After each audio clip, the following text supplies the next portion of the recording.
let's shift gears. Talking points. I decided to go back, which was the biggest mistake that I ever did.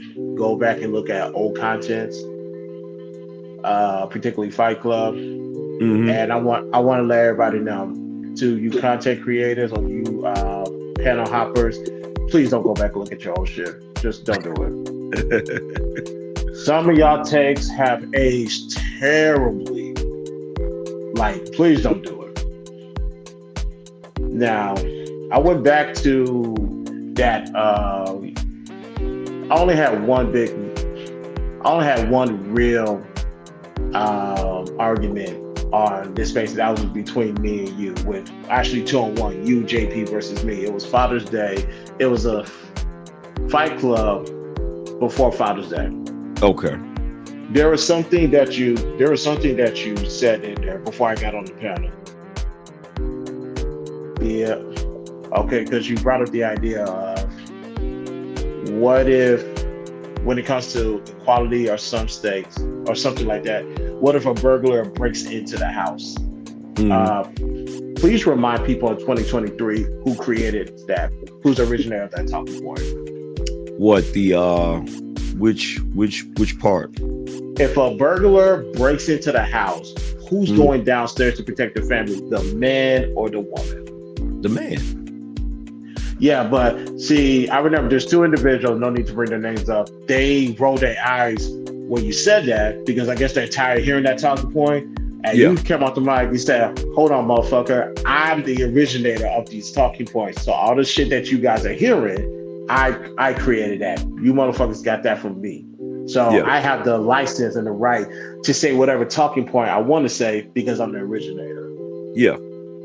It's like if a person quotes a book, like if somebody quotes Socrates, and they keep using that same quote over and over again, and someone says, man, I'm sick of hearing that, man. And the reason why they say they're sick of hearing is because they think that you only know the talking point and you can't go more than one level deep.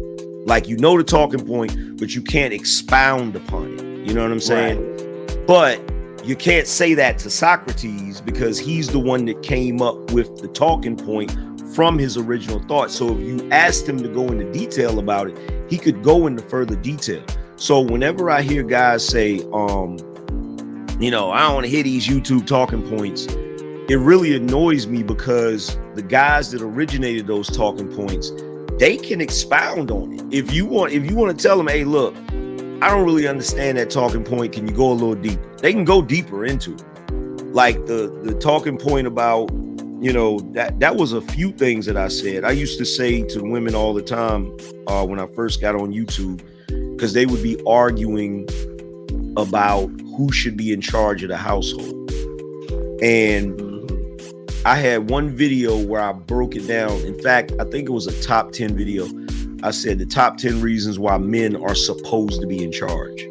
One of the top 10s was that if something happens in the house in the middle of the night, the man is going to have to go down there and pretty much sacrifice his life. In fact, I always crack the joke that it doesn't matter if Jason Voorhees is down there, you still got to go down there, right?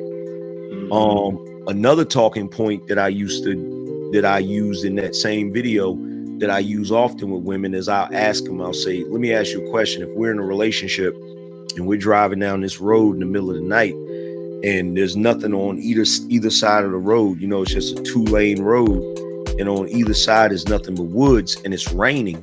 I said, if the tire goes flat, who has to get out of the car and change it? And they'll be like, the man, right? And I'm like, when I get out of the car, you're still going to be in the safety of the car. I'm out there in the dark changing the tire. For all we know, a fucking werewolf or Bigfoot could come out of the woods and snatch my ass away. You still in the car. You safe. You know what I'm saying? So a lot of times people will hear stuff like that's clever, and they'll repeat it over and over again. And then people say, oh, that's a YouTube talking point. But there is logic behind those talking points. It's not just a talking point, No, I agree. And here's something I say. I've been saying for the past years, and I'm starting to realize I need to stop going on certain panels because some of the panelists are just fucking retarded. Um, Here's three things I tell people about talking points. Mm-hmm. I learned this when I was at Men's Warehouse when I was a tuxedo consultant. Does it make sense? Does it add value? Will it help you achieve your ultimate goal? Yeah. If all three answers are yes, talking point stays.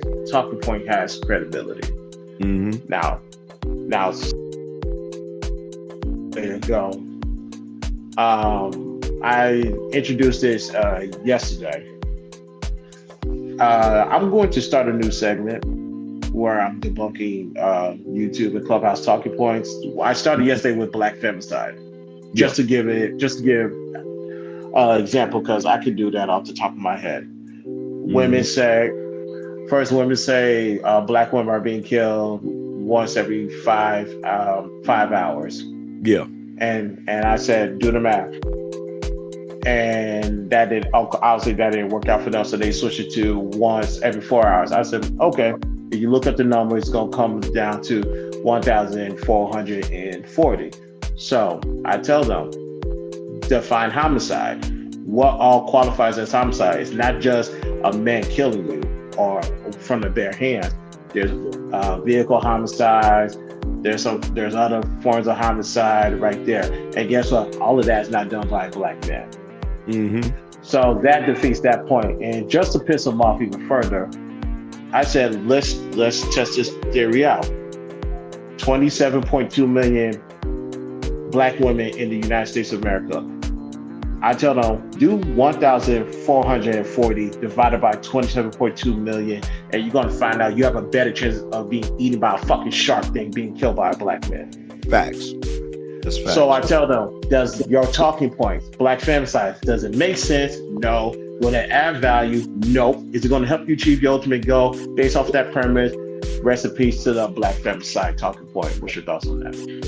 Yeah, that talking point has been debunked so many times it's ridiculous. And what you just said to debunk it is straight facts. Like, they have a better shot of there's a better chance of them dying in a car accident than that. Now, here's the interesting thing, because there are certain things that guys say, and this is why the talking point thing annoys me, because there are talking points that are just talking points, but nobody ever brings those up. Nobody ever addresses those. Like, for instance, prime example of a talking point that has nothing behind it because someone took it and ran with it and they don't even know where it came from, which is, what do you bring to the table? Mm-hmm. That's the talking point, right? Yeah. And the reason why it's a talking point is because they don't know where it originated from and they don't know the context in which it was said. Back in 2018, I was having a conversation with a content creator named BGS Ibmore. BGS said to me, and this was around the time before a lot of women started coming into the space. He said to me, Angry Man, do you think the men are ready to have the conversation with the women? And I said, no, they're not ready yet, right? They're not ready because women can still heavily influence men, right? And so then he said, yeah, a lot of these guys are just one blowjob away from, falling back into their old habits, right? And then he went further into the conversation where he said, until the men, what we came up with was, until the men actually stand for something, they're not going to have any bargaining chips to bring to the table when the women have to come back to the table. So what he was talking about was the breakdown of the social contract. And if indeed we were going to fix the social contract, what's going to happen, or what are we going to say when we go to the negotiating table and women come to the negotiating table?